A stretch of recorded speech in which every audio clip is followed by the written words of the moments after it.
Luc, chapitre 9. Jésus rassembla les 12 apôtres et leur donna puissance et autorité pour chasser tous les démons et guérir les maladies. Il les envoya proclamer le royaume de Dieu et guérir les malades. Ne prenez rien pour le voyage, leur dit-il, ni bâton, ni sac, ni pain, ni argent, et n'ayez pas 2 chemises chacun. Quelle que soit la maison où vous entrez, restez-y, et c'est de là que vous partirez.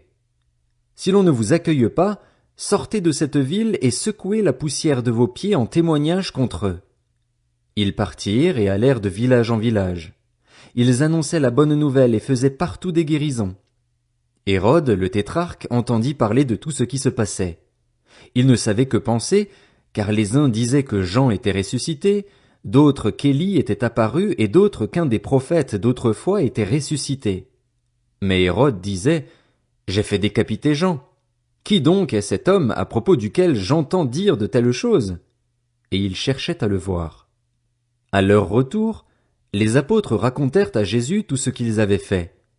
Il les prit avec lui et se retira à l'écart, du côté d'une ville appelée Bethsaïda. Mais les gens l'apprirent et le suivirent. Jésus les accueillit. Il leur parlait du royaume de Dieu et il guérissait ceux qui en avaient besoin. Comme le jour commençait à baisser, les 12 s'approchèrent et lui dirent: Renvoie la foule, afin qu'elle aille dans les villages et dans les campagnes des environs pour se loger et pour trouver de quoi manger, car nous sommes ici dans un endroit désert. Mais Jésus leur dit: Donnez-leur vous-même à manger. Ils répondirent: Nous n'avons pas plus de 5 pains et 2 poissons, à moins d'aller nous-mêmes acheter des vivres pour tout ce peuple. En effet, il y avait environ 5000 hommes. Jésus dit à ses disciples: Faites-les asseoir par groupe de 50. C'est ce qu'ils firent, et tout le monde s'assit.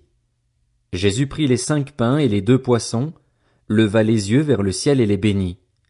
Puis il les rompit et les donna aux disciples afin qu'ils les distribuent à la foule. Tous mangèrent et furent rassasiés, et l'on emporta 12 paniers pleins des morceaux qui restaient. Un jour, Jésus priait à l'écart et ses disciples étaient avec lui. Il leur posa cette question: Qui suis-je, d'après les foules? Ils répondirent: D'après les uns, Jean-Baptiste; d'après certains, Élie; d'après d'autres, un des prophètes d'autrefois qui est ressuscité. Et d'après vous, qui suis-je? Leur demanda-t-il. Pierre répondit: Le Messie de Dieu. Jésus leur recommanda sévèrement de ne le dire à personne. Il ajouta qu'il fallait que le Fils de l'homme souffre beaucoup, qu'il soit rejeté par les anciens, par les chefs des prêtres et par les spécialistes de la loi, qu'il soit mis à mort et qu'il ressuscite le 3e jour. Puis il dit à tous: Si quelqu'un veut être mon disciple, qu'il renonce à lui-même, qu'il se charge chaque jour de sa croix et qu'il me suive, car celui qui voudra sauver sa vie la perdra, mais celui qui la perdra à cause de moi la sauvera. Que sert-il à un homme de gagner le monde entier, s'il se perd ou se détruit lui-même? En effet, celui qui aura honte de moi et de mes paroles, le Fils de l'homme aura honte de lui, quand il viendra dans sa gloire et dans celle du Père et des saints anges. Je vous le dis en vérité, quelques-uns de ceux qui sont ici ne mourront pas avant d'avoir vu le royaume de Dieu. Environ 8 jours après avoir dit ces paroles, Jésus prit avec lui Pierre, Jean et Jacques, et il monta sur la montagne pour prier. Pendant qu'il priait, l'aspect de son visage changea et son vêtement devint d'une blancheur éclatante. Et voici que 2 hommes s'entretenaient avec lui. C'étaient Moïse et Élie. Apparaissant dans la gloire, il parlait de son prochain départ qui allait s'accomplir à Jérusalem. Pierre et ses compagnons étaient accablés de sommeil, mais, restés éveillés, ils virent la gloire de Jésus et les 2 hommes qui étaient avec lui. Au moment où ces hommes se séparaient de Jésus, Pierre lui dit: Maître, il est bon que nous soyons ici. Faisons 3 abris, un pour toi, un pour Moïse et un pour Élie.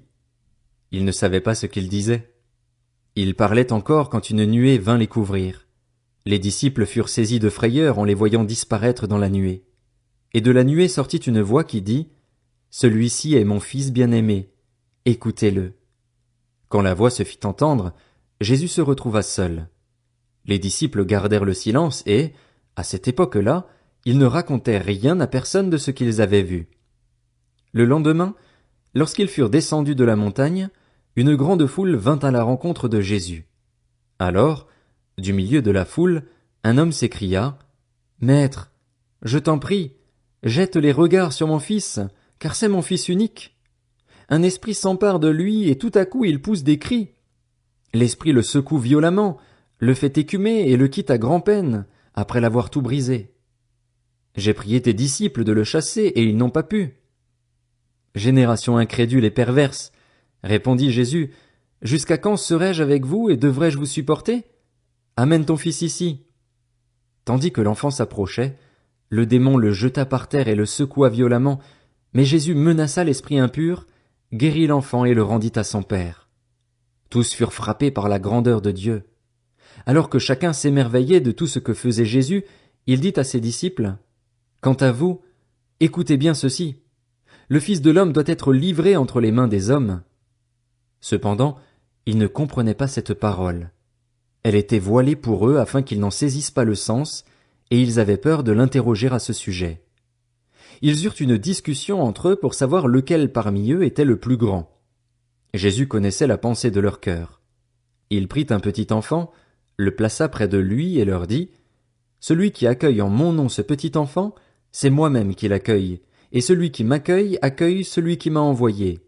En effet, celui qui est le plus petit parmi vous tous, c'est celui-là qui est grand. » Jean prit la parole et dit, « Maître, nous avons vu quelqu'un chasser des démons en ton nom et nous l'en avons empêché, parce qu'il ne nous suit pas. » « Ne l'en empêchez pas, lui répondit Jésus, car celui qui n'est pas contre nous est pour nous. » Lorsqu'approchèrent les jours où il devait être enlevé du monde, Jésus prit la décision de se rendre à Jérusalem. Il envoya devant lui des messagers qui se mirent en route et entrèrent dans un village samaritain pour lui préparer un logement. Mais on refusa de l'accueillir parce qu'il se dirigeait vers Jérusalem. Voyant cela, ses disciples Jacques et Jean dirent, « Seigneur, veux-tu que nous ordonnions au feu de descendre du ciel et de les consumer comme l'a fait Élie ?» Jésus se tourna vers eux et leur adressa des reproches en disant, « Vous ne savez pas de quel esprit vous êtes animés. En effet, le Fils de l'homme n'est pas venu pour perdre les âmes des hommes, mais pour les sauver. » Et ils allèrent dans un autre village. Pendant qu'ils étaient en chemin, un homme lui dit, « Seigneur, je te suivrai partout où tu iras. » Jésus lui répondit, « Les renards ont des tanières et les oiseaux du ciel ont des nids, mais le Fils de l'homme n'a pas un endroit où il puisse reposer sa tête. » Il dit à un autre, « Suis-moi. » Il répondit, « Seigneur, permets-moi d'aller d'abord enterrer mon père. » Mais Jésus lui dit, « Laisse les morts enterrer leurs morts et toi, va annoncer le royaume de Dieu. » Un autre dit, « Je te suivrai, Seigneur, mais permets-moi d'aller d'abord faire mes adieux à ceux de ma maison. » Jésus lui répondit, « Celui qui met la main à la charrue et regarde en arrière n'est pas fait pour le royaume de Dieu. »